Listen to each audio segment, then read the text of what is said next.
Good morning, dear students of class 12. Welcome to this English online learning class. Today we are going to continue further with the lesson, The Rat Trap, Part 5. Till now we have taken up this chapter, Rat Trap by Selma Lagerlöf, a Swedish writer, and her stories is mostly set amidst the mines of Sweden, which is rich in iron ore. And the story is somewhat told in the manner of a fairy tale. The theme of the story is that understanding and love can change a bad person into a good person. In the story, we did that the main protagonist of the story is a peddler, a man who went selling rat traps that he made from wires that he had bet or stolen. Once he struck a philosophical thought, the world being a big rat trap, and which gave him a lot of sadistic pleasure. During one day, when he was going from place to place selling rat traps, he decided to take shelter, uh, not expecting one, but then when he knocked at the door, a crofter opened the door, and quite surprisingly, he was not expecting this man to offer him shelter. Crofter let him stay in the house and not only gave him shelter, but also the crofter uh, acted as a perfect host, and he was treated as a guest with lot of respect.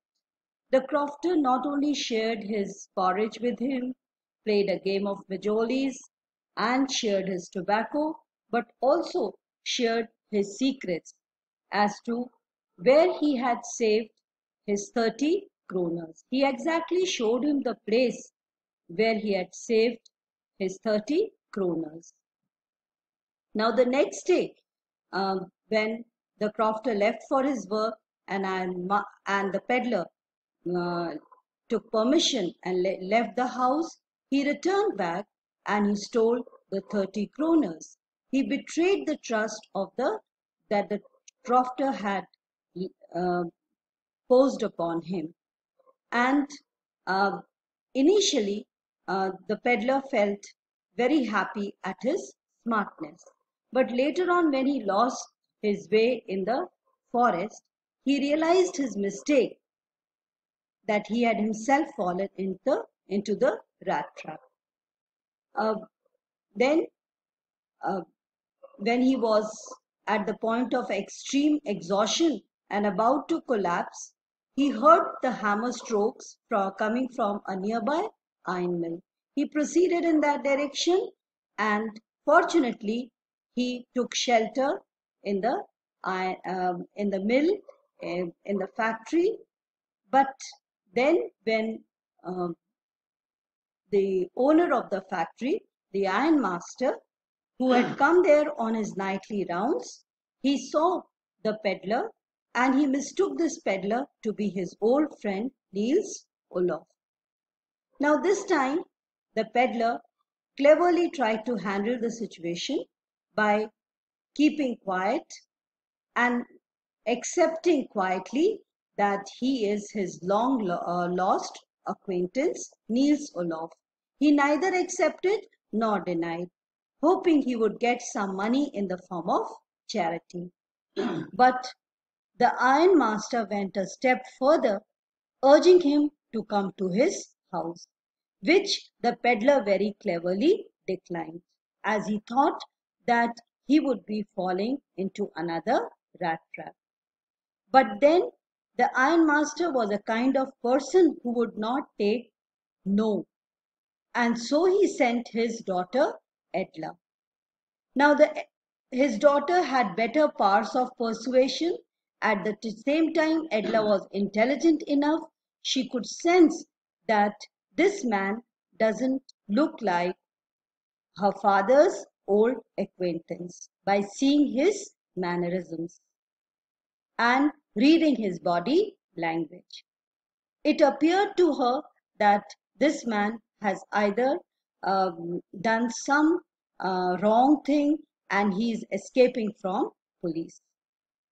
But she did not put any sort of condition on the peddler and requested him very genuinely to come to their house for the Christmas Eve.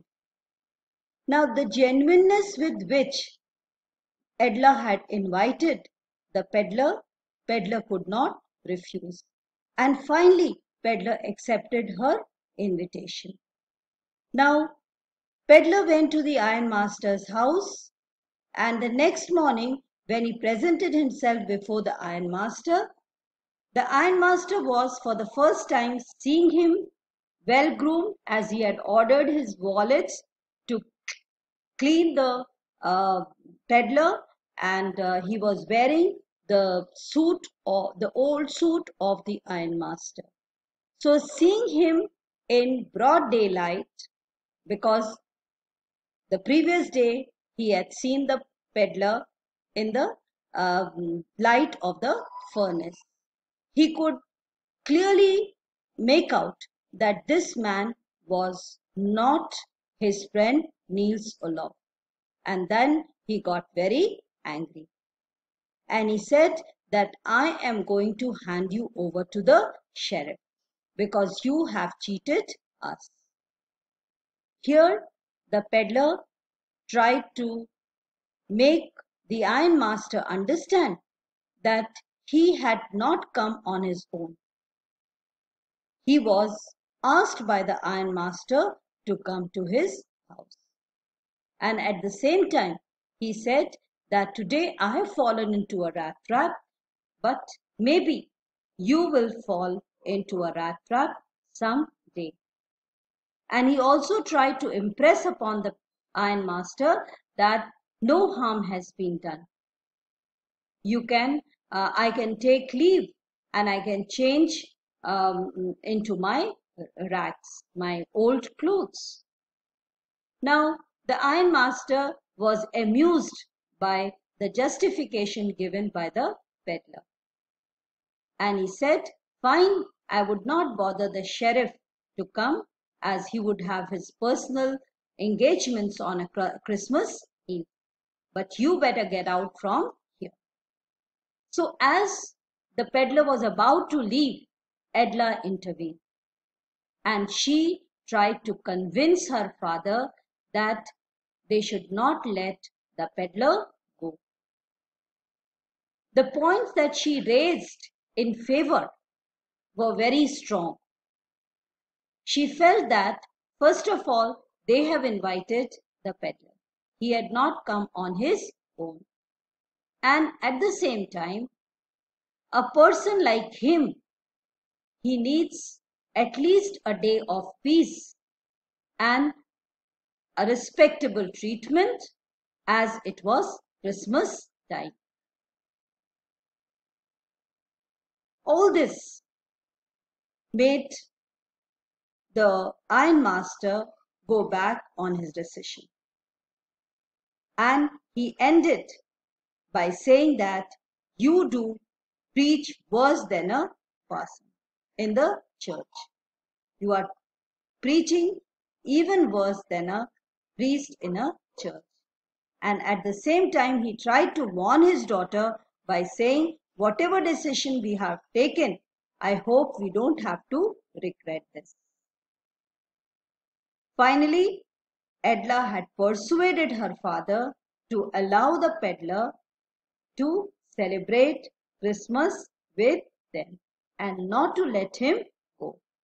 Now, we'll continue with this lesson further today. The young girl took the stranger by hand and led him up to the table. Now sit down and eat, she said, for she could see that her father had given in. The man with the rat traps said not a word. He only sat down and helped himself to the food.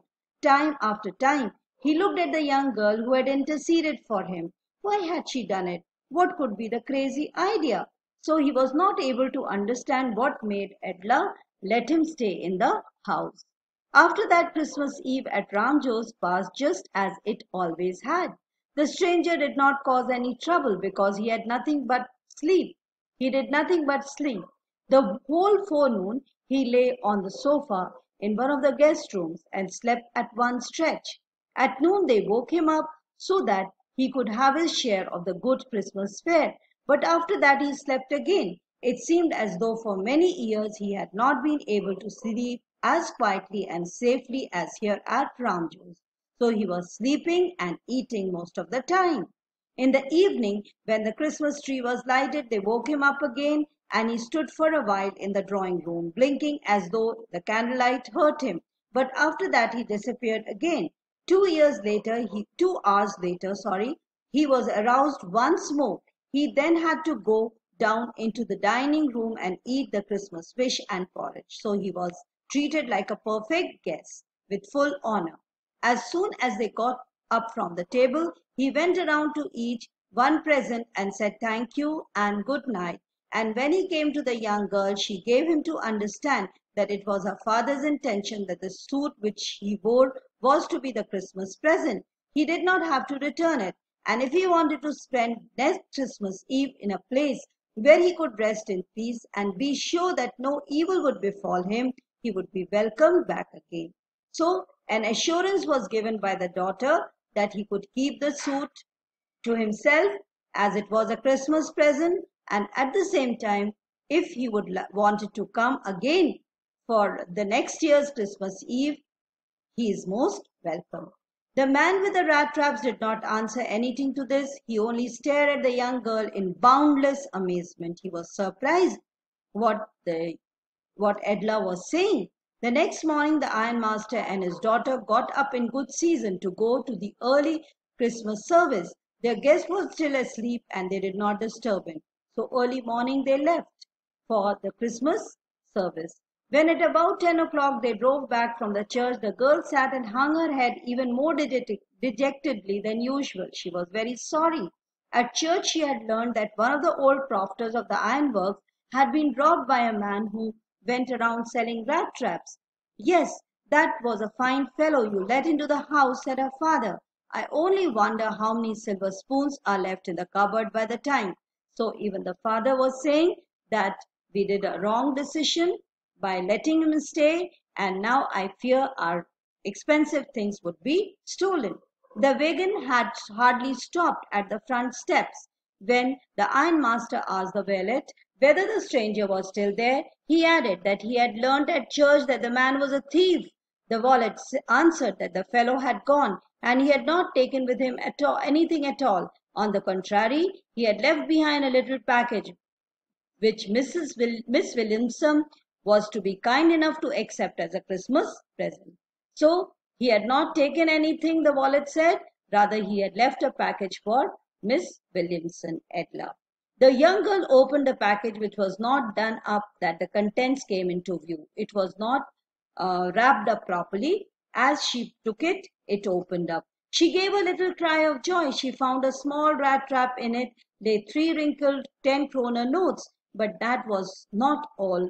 In the rat trap lay also a letter written in large jagged characters. So he had given her a small rat trap as a gift and returned the 3 10 kroners, which were wrinkled, crushed, and there was a note which was not written very neatly. Honored and noble Miss, since you have been so nice to me all day long, as if I was a captain, I want to be nice to you in return as if I was a real captain, for I do not want you to be embarrassed at this Christmas season by a thief. But you can give back the money to the old man on the roadside who has money pouch hanging on the window frame as a bait for poor wanderers. The rat trap is a Christmas present from a rat who would have been caught in this world's rat trap if he had not been raised to the captain, because in that way he got flour to clear himself. So this note said that she should return the money to the crafter, and the rat trap was a gift, and he thanked her that because of her treatment he had been raised to a level of a captain. Means because of her treatment, he of understanding and love, he has transformed and changed himself. Thank you, and pose your doubts in your WhatsApp.